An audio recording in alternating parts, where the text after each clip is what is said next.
Bonjour à tous et bienvenue dans cette vidéo un peu spéciale comme on aime le dire sur YouTube. C'est une vidéo FAQ, foire aux questions, et c'est la première que je réalise sur ma chaîne YouTube.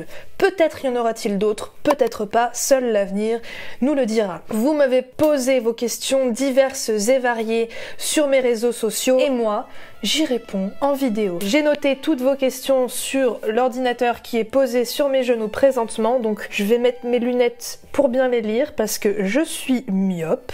Yes. Et c'est parti, sans plus attendre, je vais pas faire une introduction qui dure 4000 ans. Première question, quel est le voyage / le parcours de randonnée qui t'a le plus marqué depuis le début de ta chaîne? Donc depuis le début de ma chaîne, déjà je compte pas du coup les voyages et les randonnées que j'ai faites avant de commencer ma chaîne YouTube. Je prends ça en compte. En fait c'est dur de répondre parce que chacun de mes voyages, chacune de mes randonnées itinérantes m'ont marqué pour des raisons différentes. Si vraiment je veux être super spontanée, je dirais que la randonnée itinérante qui m'a le plus marqué, je pense que c'est la grande traversée du Jura que j'ai réalisée cet été. Ça m'a marqué parce que je me suis pas mal dépassée en fait sur cette GTJ, parce que c'était pour l'instant de loin la randonnée itinérante, donc de plusieurs semaines, qui m'a demandé le plus d'efforts physiques en continu et également qui traversait des terrains assez techniques où en plus il est arrivé que la météo rende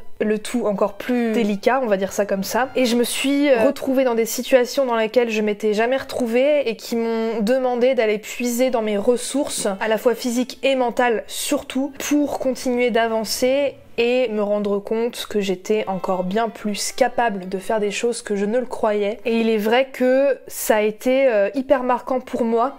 Et en fait, les étapes qui ont été les plus difficiles, les plus éprouvantes, avec le recul, ont été aussi mes préférées. Donc pour ça, je dirais que la grande traversée du Jura m'a beaucoup marqué. Et voyage, je dirais la Roumanie. Je me suis pas mal dépassée aussi parce qu'en fait, c'était mon tout premier voyage, pas dans le sens randonnée itinérante, mais road trip, on va dire, seule. J'ai voyagé pas mal, j'étais pas seule, j'étais soit en famille, soit avec des amis, et j'ai pu aller dans des pays vraiment dépaysants comme les États-Unis, le Gabon, la Malaisie. Mais là, la Roumanie, j'y allais pour la première fois seule. J'ai été rejointe par une amie après, mais ça faisait 3 semaines en gros que je voyageais seule. Et la Roumanie, même si c'est dans l'Union européenne, ça reste un pays qui est quand même pas mal dépaysant par rapport à la France. C'est un pays que j'ai adoré, très marquant pour moi, même si encore une fois, tous mes voyages m'ont marqué, toutes mes randonnées m'ont marqué. Mais voilà, instinctivement je dirais ces deux-là. Préfères-tu voyager ou randonnée en hiver ou en été? Globalement, je suis quelqu'un de l'été. Je suis quelqu'un qui aime beaucoup le soleil et qui aime beaucoup la chaleur, et je supporte mieux la chaleur que le froid d'ailleurs. J'adore l'été. As-tu des projets de bivouac à l'étranger? Alors des projets, pas encore, mais des envies de le faire, oui. Ce serait un défi en plus pour moi de bivouaquer à l'étranger. Alors, je l'ai déjà fait puisque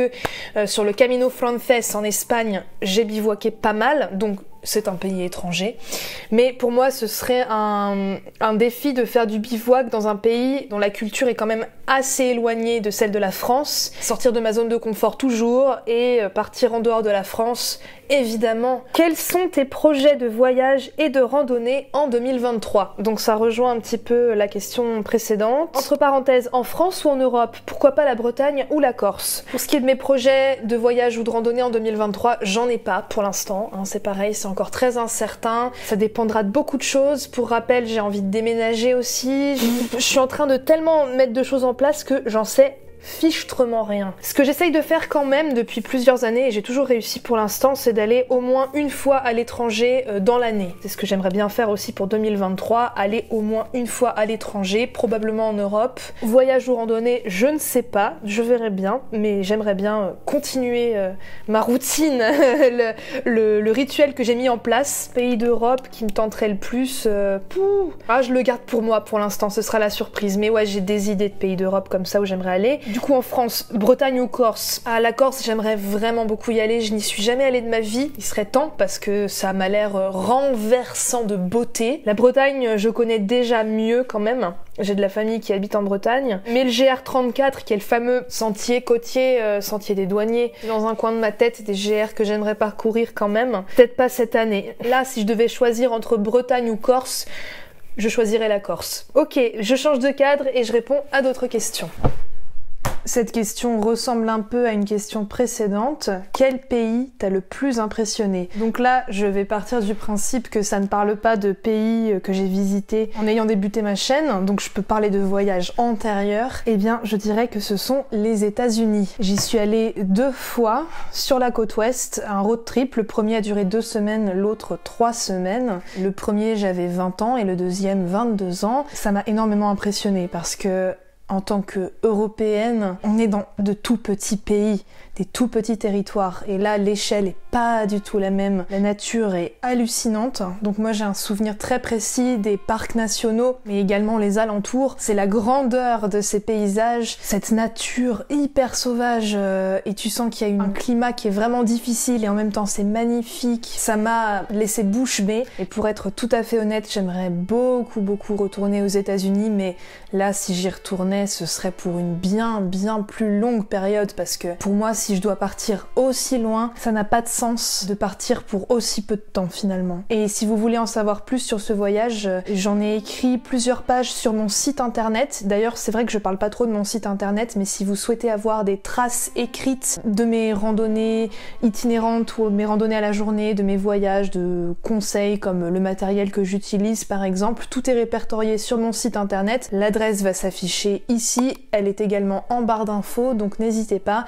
Et sur mon site internet, je raconte mes voyages aux États-Unis si vous voulez en savoir plus. Quel conseil peux-tu donner pour quelqu'un qui a du mal à se lancer dans la randonnée seul par peur de se perdre? Le seul conseil que je pourrais avoir, c'est vas-y.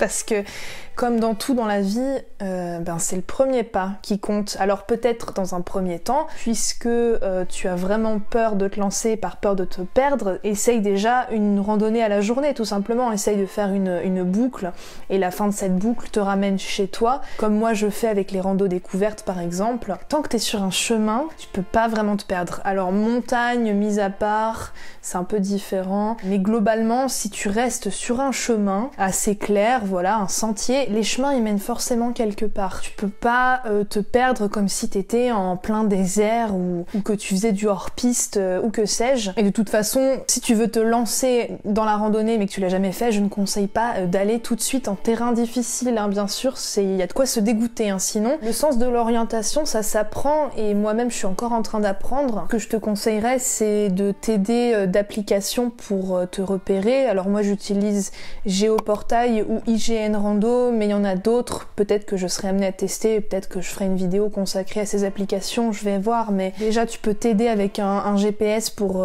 te repérer, mais voilà, lire les cartes, ça prend et tu peux essayer de t'exercer à ça aussi, dans une zone près de chez toi au départ. Et puis petit à petit, tu peux te lancer. Ou alors sinon, si vraiment t'as envie de te lancer un peu plus fort d'un coup, ce que je te conseille, c'est d'aller sur un sentier de randonnée quand même très fréquenté, comme les chemins de Compostelle, mais pas que. Parce que quand les sentiers de randonnée sont très fréquentés, l'intérêt, c'est que on est sûr que les sentiers sont entretenus et que le balisage est entretenu. Et les chemins de Compostelle, mais aussi le chemin de Stevenson par exemple. Disons que ces chemins-là très populaires, c'est hyper bien balisé. Franchement, il faut vraiment être très distrait pour se perdre. Et en général, quand depuis un certain temps il n'y a plus de balises, c'est que probablement t'es pas sur le bon chemin et qu'il vaut mieux faire demi-tour. Franchement, vas-y, premier pas, peut-être randonnée à la journée, et après, si tu veux partir sur de la randonnée itinérante, fais-le sur un chemin qui est populaire parce qu'en plus, très fréquenté, donc potentiellement tu croises des gens qui pourront t'aider à te repérer, des locaux ou d'autres randonneurs. C'est bien plus simple comme ça. Privilégies-tu toujours les transports en commun pour te rendre sur les lieux de randonnée ou utilises-tu la voiture? Entre parenthèses, je rame un peu pour aller de Rouen au Puy-en-Velay. Alors, je n'ai pas le permis de conduire, donc comme ça répond à ta question. Je compte le passer dans l'année. Bon, ça a été une histoire un peu compliquée, on s'en fout. Du coup, n'ayant pas le permis, j'utilise les transports en commun et comme j'habite à Paris, pour aller en Île-de-France, il y a quand même beaucoup d'options. Et ensuite, écoute, pour répondre à ta question sur comment aller de Rouen au Puy-en-Velay, moi je pense qu'il est nécessaire que tu passes par Paris, de toute façon. Il me semble qu'ensuite de Paris, alors je le dis de mémoire, mais en gros de Paris, je crois que je m'étais arrêtée à Clermont-Ferrand et ensuite Clermont-Ferrand, le Puy-en-Velay ou quelque chose comme ça. Peut-être qu'il y a un autre arrêt.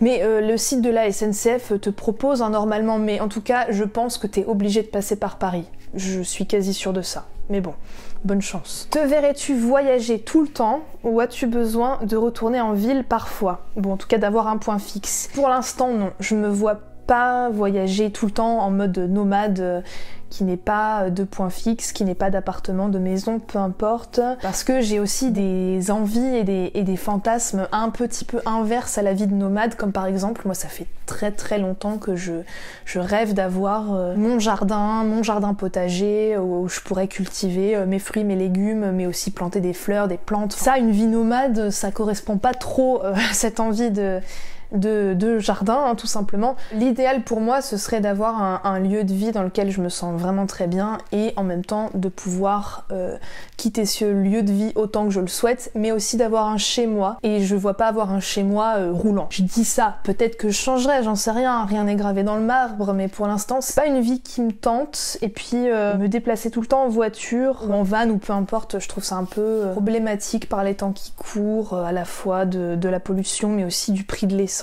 qui augmente, de l'inflation, etc. Ça me paraît... je sais pas trop quoi en penser. Je critique pas les gens qui choisissent d'avoir ce mode de vie, mais bon, ça me tente pas trop. Donc non, moi je me vois avoir un point fixe, quoi qu'il arrive, ça me correspond plus. Et ça correspond plus aussi à la vie que je souhaite me construire.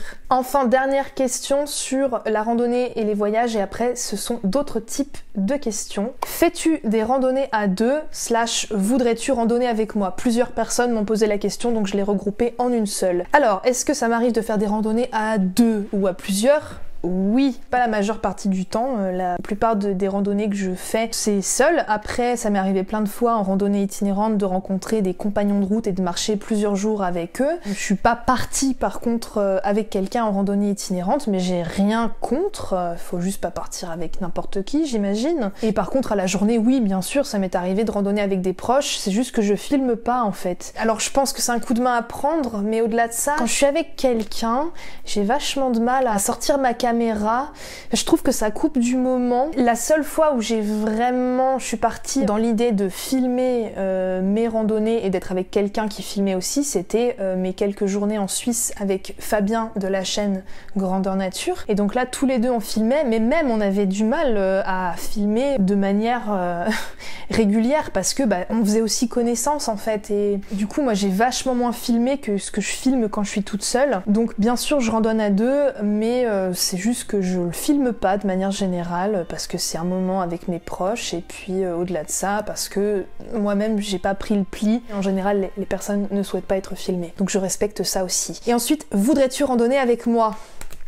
La question qu'on m'a déjà maintes fois proposée et je comprends. En fait, c'est particulier parce que, bon, c'est le fameux lien parasocial. En gros, notre relation n'est pas égale. C'est-à-dire que déjà vous avez l'impression de me connaître, mais en fait non, vous ne me connaissez pas. Vous voyez un aspect de moi qui est Colline, qui fait ses vidéos, qui parle à la caméra, qui randonne, etc. Mais c'est qu'une partie de moi. Et moi je vous connais encore moins, puis c'est très inégalitaire puisque déjà j'ai de plus en plus de personnes qui me suivent et encore merci à vous d'ailleurs.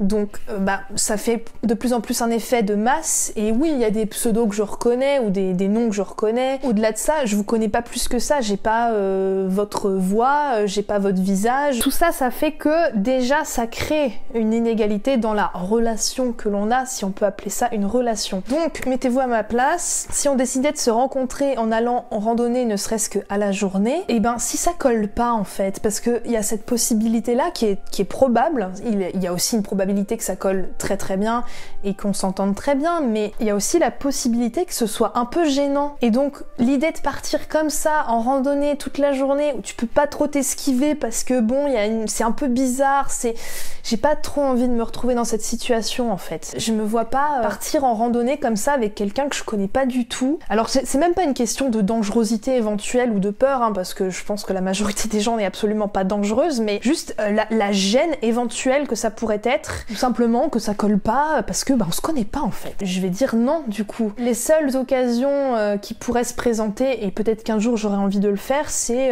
une rencontre abonnée, comme on appelle ça, où là, ce sera un lieu de rendez-vous où je pourrais rencontrer plusieurs d'entre vous. Éventuellement, on pourrait randonner ensemble, mais bon, je sais pas, ça me paraît compliqué à organiser en fait. Au-delà de ça, moi, je pense que je viendrais pas seule, il y aurait un proche qui viendrait avec moi et ce serait un truc organisé. Ce serait, pour moi, la seule chose qui me ferait vous rencontrer, ou alors une rencontre fortuite, ça m'est déjà arrivé. C'est très particulier, franchement. Soit c'est fortuit et pas prévu et ça se fait comme ça, soit sinon c'est moi qui le planifie et ce sera pas avec un seul ou une seule d'entre vous, ce sera avec plusieurs. Pour moi, c'est le cadre qui me conviendrait le mieux, dans lequel je me sentirais le plus à l'aise et aussi la plus en sécurité, hein, tout simplement. Même si je me doute que, évidemment, vous êtes tous très gentils et très bienveillants, il n'y a aucun doute là-dessus. J'en ai terminé avec les questions que vous m'avez posées, thématiques voyage, randonnée. Il y a des questions sur autre chose, donc je vais encore changer d'endroit pour aborder cette autre partie de la vidéo. Dernier endroit que vous reconnaissez peut-être puisque c'est chez moi, et dernière question qui n'ont pas de rapport avec le voyage ou la randonnée mais avec ma personne. Quel style de petite fille étais-tu ? Quelles étaient tes passions premières? J'étais chiante. Non, enfin si, je l'ai été comme tout enfant peut l'être, hein, mais j'étais plutôt sauvage. J'étais pas spécialement timide, j'ai toujours eu des copains-copines en vérité, mais j'avais aussi besoin de moments où j'étais seule, où je me racontais beaucoup d'histoires. J'avais et j'ai toujours un imaginaire très développé et j'imaginais beaucoup de choses et j'aimais beaucoup lire, dessiner, et d'ailleurs mes passions premières, le dessin. Vraiment, ça a été un de mes tout premiers moyens d'expression et je me suis très vite démarquée de mes camarades depuis la grande section de maternelle, donc à peu près 5 ans. Quand j'avais 5 ans, j'avais déjà un niveau de dessin supérieur à la plupart de mes camarades et j'étais très vite reconnue comme la fille qui dessine bien, et ça m'a suivi pendant toute ma scolarité et depuis toujours en fait, hein, donc d'avoir des gens qui me réclament des dessins, des adultes aussi, hein, qui reconnaissent ma facilité avec le dessin. C'était ma passion première, le dessin, raconter des histoires, tout ce qui peut se rapprocher du théâtre aussi, hein. J'ai toujours aimé jouer, même si j'ai jamais souhaité être comédienne, mais j'ai toujours aimé chanter, je chante beaucoup en vérité, je ne vous montre pas, mais j'adore chanter aussi, verser dans l'art, mais en même temps, je viens d'une famille d'artistes, hein, donc c'est vrai que quand tu baignes dans ce milieu depuis ta naissance, forcément que ça influe sur ce que tu aimes faire. Quelles études as-tu réalisées? J'ai un parcours assez en zigzag, donc je vais pas rentrer dans les détails de pourquoi, du comment j'ai fait tel choix, parce que sinon la vidéo va être super longue. Donc j'ai un bac littéraire, quand ça existait encore. Ensuite, après mon bac, j'ai fait ce qu'on appelle une année de MANA, je crois que ça n'existe plus, mais c'est en gros une année de prépa pour le domaine des arts appliqués, donc arts appliqués à l'industrie, comme la communication visuelle, le design de mode, le design graphique, l'architecture, etc. Après cette année de MANA qui était super intéressante, j'ai commencé une année en BTS, brevet de technicien supérieur, en design de produits, d'objets, et j'ai vite compris que c'était pas mon truc en fait, trop industriel, trop technique pour moi. Du coup j'ai arrêté en cours d'année, ce qui a pas été facile, et l'année d'après je me suis réorientée en fac, donc université, d'études théâtrales. Et les 2 premières années j'étais sérieuse, et puis à partir de la 3e année, non, c'était une année qui promettait d'être professionnalisante, qui nous donnerait des outils concrets pour monter des projets de théâtre, et en fait, non. Ça a été très décevant pour moi, et en parallèle, je bossais déjà dans le théâtre dans lequel j'ai bossé pendant 8 ans, mais j'avais d'autres jobs aussi. Après, j'ai eu plein de projets différents, bénévoles ou non, de projets de théâtre, de courts-métrages. J'ai travaillé aussi, je faisais de l'illustration aussi, j'ai fait plein de trucs. J'ai monté un collectif avec des copines de cinéastes amateurs. On a fait pas mal de courts-métrages amateurs. J'ai écrit plein de trucs, des pièces de théâtre et tout ça. J'ai monté une pièce de théâtre aussi. Ma vingtaine, j'ai expérimenté beaucoup de choses. Donc mes études, c'est ça, en gros. Quel métier fais-tu pour pouvoir partir 1 mois à l'étranger? Là, maintenant précisément, si vous avez suivi mes dernières vidéos, vous le savez sans doute, mais j'ai travaillé dans un théâtre pendant 8 ans, et depuis cet été, j'ai quitté ce travail dans ce théâtre pour pouvoir j'essaye, c'est ce que je mets en place, me consacrer pleinement à mon métier d'illustratrice et de vidéaste, et puis d'autrice aussi plus tard, bon, mais dans l'idée c'est ce que je vise, de pouvoir en vivre pleinement, et donc je travaille en tant que freelance, indépendante, donc en gros je fais ce que je veux de mon emploi du temps, ce qui a ses avantages et ses inconvénients, c'est pas tout le monde qui est fait pour ce mode de vie, il y a aussi beaucoup d'incertitudes, il n'y a pas de congés payés ou que sais-je, quand tu travailles pas, tu gagnes pas d'argent. Moi ça me convient, c'est le style de vie que j'ai toujours voulu et que j'ai aussi toujours connu puisque mes parents sont artistes de métier, encore une fois, qu'ils en vivent pleinement, et travailler à la maison aussi. C'est quelque chose qui pour moi est tout à fait réalisable et faisable. Mais avant ça, donc en travaillant dans ce théâtre, en fait, le théâtre fermait, il continue de fermer pendant l'été, pendant 1 mois et demi, donc du coup j'avais ce champ libre pour partir, mais je me suis toujours arrangée en fait, puisque j'ai eu d'autres jobs, pour pouvoir faire un peu ce que je veux. J'ai pas mal travaillé en tant qu'auto-entrepreneur, il y a pas mal de boîtes qui font ça, mais j'ai fait plein de jobs différents, mais je me suis toujours arrangée, je me rends compte, pour quand même avoir un champ de liberté assez fort. C'est comme ça que je me suis arrangée pour le moment, pour pouvoir partir 1 mois d'affilée comme ça, et puis dans l'idéal, je continuerai de vivre en tant qu'indépendante, et donc du coup de faire ce que je veux de mon emploi du temps et de n'avoir à demander à personne la permission de partir en vacances. C'est ce mode de vie que je veux, mais évidemment c'est pas tout rose, il y a aussi plein d'inconvénients et de difficultés, mais comme toute chose. Quel est ton signe astrologique? Je suis Lion, je suis née le 23 juillet, donc je suis Lion et ascendant Scorpion, si jamais ça vous intéresse. Quelles sont tes chaînes YouTube coup de cœur? Je vais en faire des francophones et des anglophones, hein, puisque je parle anglais couramment, donc du coup c'est pas un problème pour moi. En chaîne YouTube francophone, dans la thématique voyage / randonnée, j'aime beaucoup Little Gypsy, ça fait des années que je la suis, je la trouve super intéressante, j'aime beaucoup ses formats de vidéos, j'aime beaucoup ce qu'elle dégage, je m'identifie pas mal aussi, elle est drôle, elle est très sensible aussi, je la trouve très inspirante, elle a fait beaucoup de choses, et ouais, elle est super je trouve, donc elle m'inspire beaucoup. Et après dans la thématique voyage randonnée, mais cette fois anglophone, alors je l'admire énormément, Eva Zubeck. Ses vidéos sont maintenant sous-titrées, donc si jamais vous ne comprenez pas bien l'anglais, il y a quand même possibilité d'activer les sous-titres sous la plupart de ses vidéos. J'adore ce qu'elle fait. Ses voyages à la fois sont impressionnants, mais en même temps elle a une réflexion sur la vie hyper intéressante, elle a un vrai sens de la narration. Puis bon, je m'identifie parce que on a pas mal de convictions similaires, elle a 1 an de plus que moi, donc on a le même âge, en gros, elle est super, vraiment, j'aime vraiment beaucoup ce qu'elle fait, et j'admire beaucoup son travail, que je trouve très inspirant. Mais en vrai, il y en a énormément que j'adore, mais bon, et il a fallu que je choisisse, j'ai choisi. Dernière question. Où comptes-tu déménager? Plusieurs d'entre vous me l'ont posé, forcément j'ai fait une espèce de teaser dans l'une de mes précédentes vidéos. Je vous le dirai quand j'aurai déménagé. Je l'ai annoncé parce que ça me permettait un peu de m'engager là-dedans auprès de vous, concrétiser ce projet, cette envie que j'ai de partir de Paris. Je vais pas vous le révéler comme ça parce que pour l'instant rien n'est gravé dans le marbre, rien n'est très sûr. Bon, j'ai répondu à toutes vos questions, c'était très intéressant, écoutez, c'était sympa parce que déjà ça permet un peu de partager, d'avoir une espèce d'échange, et en même temps il y a des questions auxquelles j'aurais pas pensé, donc merci à vous de les avoir posées, d'avoir joué le jeu, donc merci à vous. Si jamais vous avez apprécié cette vidéo YouTube, je vous invite à laisser un pouce en l'air qui aide pour le référencement de ma chaîne, mais également pour cette vidéo. Si vous avez éventuellement d'autres questions à me poser qui n'ont pas été abordées dans cette vidéo, posez-les en commentaire et je les retiendrai pour une prochaine fois, mais prochaine fois qui arrivera pas tout de suite. Également, si vous n'êtes pas encore abonné à ma chaîne, je vous invite à vous abonner, il vous suffit de cliquer sur le bouton s'abonner, vous pouvez même activer la petite cloche, donc pensez-y. Je suis également sur les réseaux sociaux, Instagram, Facebook, j'y suis plutôt active, donc n'hésitez pas.